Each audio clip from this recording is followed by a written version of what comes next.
pour Ferrari, c'est peut-être un résultat en demi-teinte. Il y a un podium à la clé pour Ferrari avec Charles Leclerc 3ème et Carlos Sainz qui termine, si je ne me trompe pas, 5ème de ce Grand Prix. C'est un petit peu loin pour Carlos Sainz. Ferrari qui a apporté une SF24 2.0 avec de multiples améliorations qui arrivent sur la monoplace, mais peut-être que les améliorations n'ont pas été au rendez-vous du moins aujourd'hui parce qu'il fallait peut-être les calibrer. C'est pas si simple bien sûr de calibrer des améliorations pour qu'elles fonctionnent directement, à des différences de McLaren qui met des améliorations qui fonctionnent absolument tout de suite, donc qui sont chirurgicales.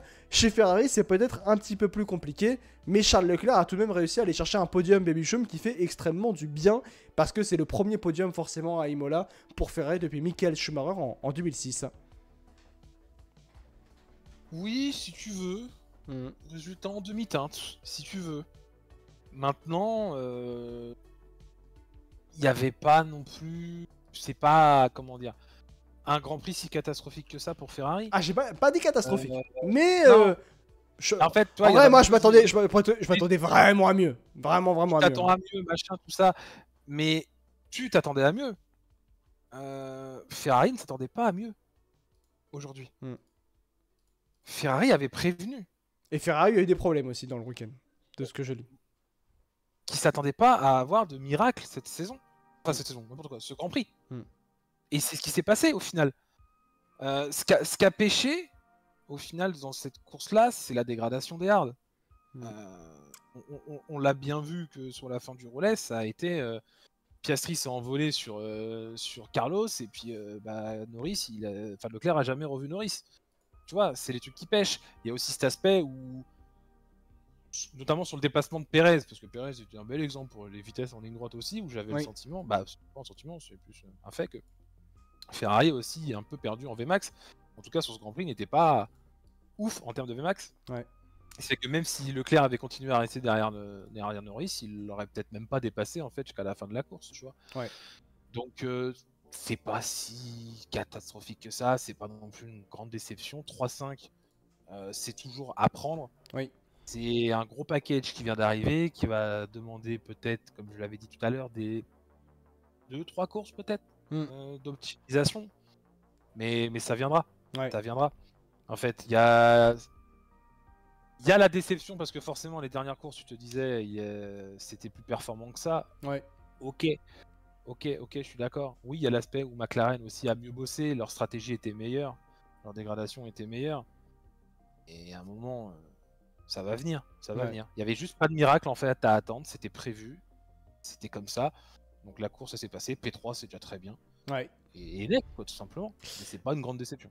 La déclat de Charles Leclerc après ce Grand Prix, au moins je suis monté sur le podium, nous étions très rapides au début du premier relais et nous avons essayé de mettre Norris sous pression, mais ils sont devenus incroyablement forts, nous avons été compétitifs dans le rythme de course aujourd'hui.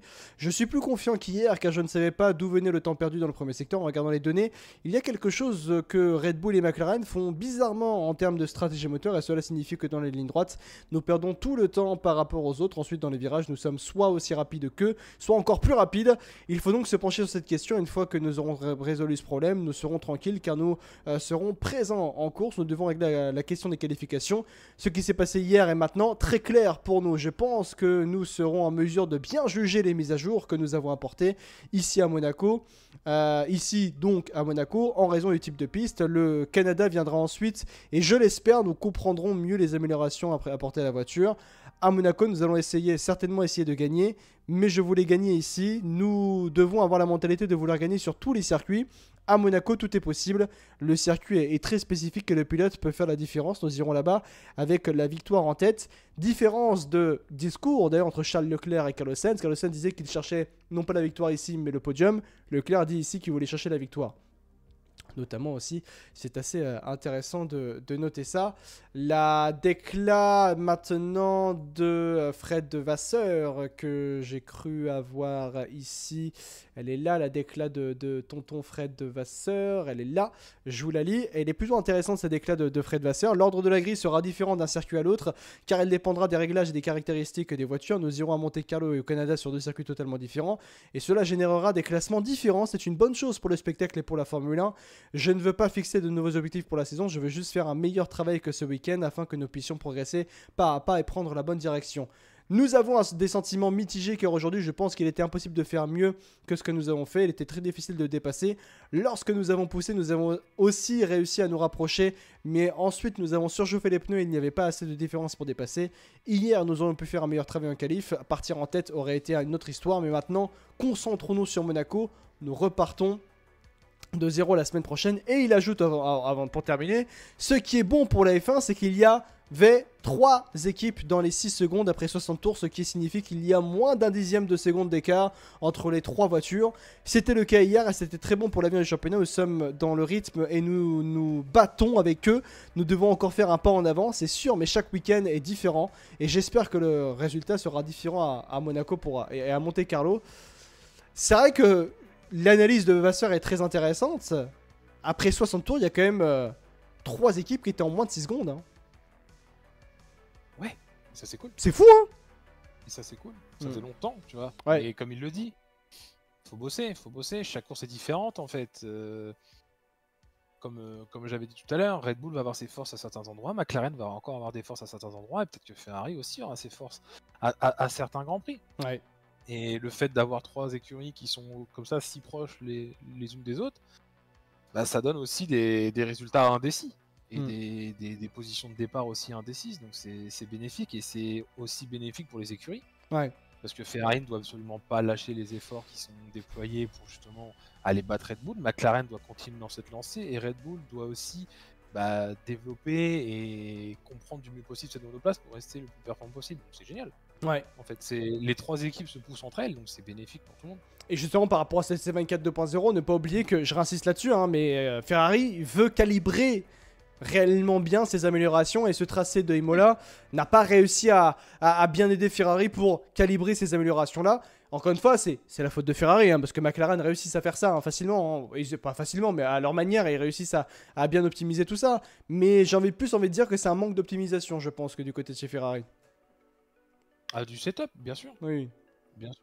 Mais c'est pas alarmant. C'est pas comme si les évolutions apportées ne marchaient absolument pas. Y a un pas en avant de fait.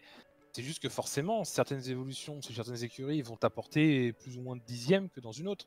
Oui. Et voilà, peut-être que chez Ferrari, le plein potentiel arrivera au fur et à mesure, et pas comme McLaren, bim, d'un coup d'une course à l'autre. C'est juste ça. Il faut être patient sur le travail et les évolutions apportées par Ferrari. Et discours un petit peu moins positif par Carlos Sainz qui pour moi m'inquiétait beaucoup, notamment une phrase, vous allez comprendre pourquoi. Aujourd'hui nous avons manqué de rythme, je ne suis pas très heureux parce que hier après la qualification nous avons eu quelque chose dans la voiture qui n'a peut-être pas fonctionné comme nous l'espérions, et nous avons eu quelques problèmes, donc aujourd'hui c'était un peu une course pour limiter les dégâts quand même. Honnêtement, je ne suis pas content parce que tout le week-end, nous avons été un peu en retard, toujours au moins de quelques dixièmes, et ce n'est pas idéal. Cela dit, nous prenons la 5e place dans une course où il ne s'est pas passé grand-chose. Et là, attention, c'est intéressant. C'était intéressant avant, bien sûr, mais il y a eu des problèmes qui nous ont limités pendant la course. C'est quelque chose que nous devons analyser, mais évidemment, je ne peux pas entrer dans les détails. Ce n'est pas une course que j'ai appréciée. La voiture était irrégulière. J'ai eu beaucoup de mal. Alors cette phrase de « ce n'est pas une course que j'ai appréciée, mais surtout la voiture était irrégulière, j'ai eu beaucoup de mal », ça me rappelle la voiture de l'an dernier, Baby Choum, ça. Hein. Ouais. C'est une question encore une fois d'optimisation. Il était très content jusque-là, et ça se trouve que oui, le comportement en course ne lui a pas été favorable. Ouais. Tout simplement. Mais moi je suis pas non plus forcément inquiet par rapport à ça. Ça ira mieux à Monaco pour lui, tout simplement. Ce qui a mis dans le mal dans la course, en fait, c'est au-delà des difficultés par exemple qu'il a eu, c'est oui d'avoir retardé en fait un peu plus les arrêts au stand vis-à-vis de McLaren. Et il s'est fait avoir par Piastri, ouais. Oui, voilà. C'est une fois que Carlos et Charles sont sortis, ils avaient 3 secondes, 4 secondes de retard sur les 2 McLaren, et en plus un Perez à doubler. Ouais. Donc là-dessus, tu savais que tes chances d'aller rattraper les McLaren, déjà à partir de là, étaient compliquées, et il le savait qu'il allait être cantonné à une course en retrait à la 5e place, un petit peu anonyme, sans grande animation, quoi. Ah, tu parlais de Monaco, je rigolais parce qu'il a dit juste après ce package n'est pas optimisé pour Monaco, nous devons voir en détail ce qui n'a pas fonctionné.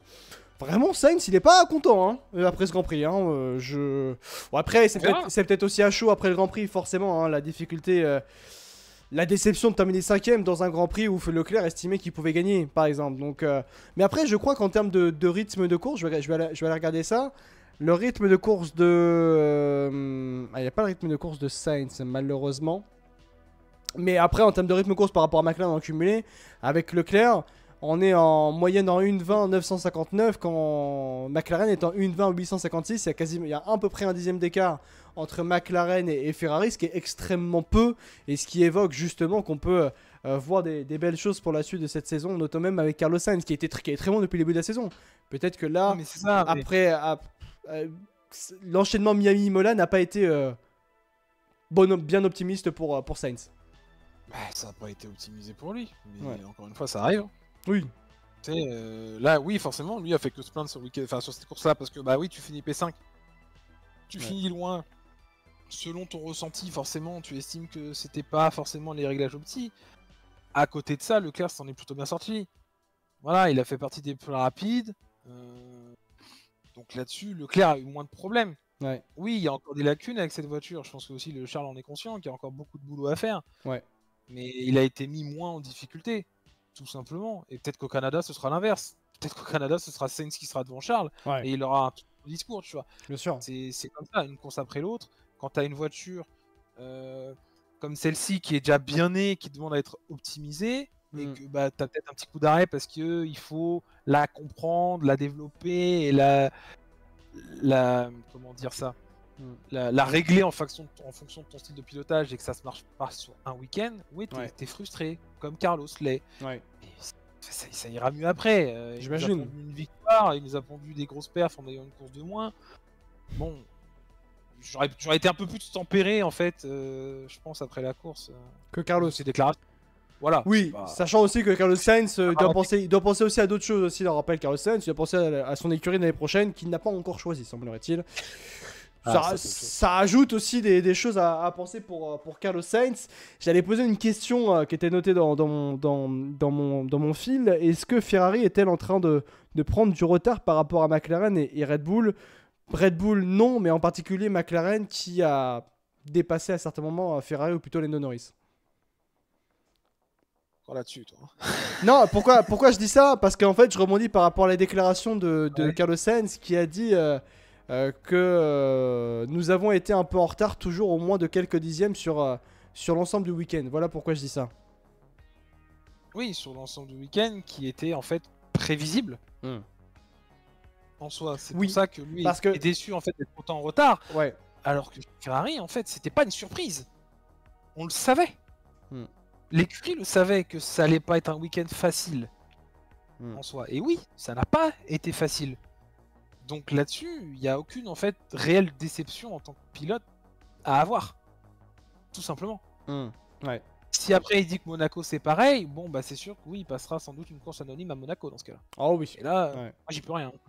On verra ça la semaine prochaine. Ouais. Effectivement, dans une semaine du côté de Monaco pour la Skoda Ferrari, où Charles Leclerc et Ferrari voudront absolument aller chercher le succès. Et moi je le dis ici, Leclerc remportera le Grand Prix Monaco la semaine prochaine. Voilà. Je le dis ouvertement. Voilà. Je dis ouvertement et si ça se passe pas, ça sera pas de ma faute.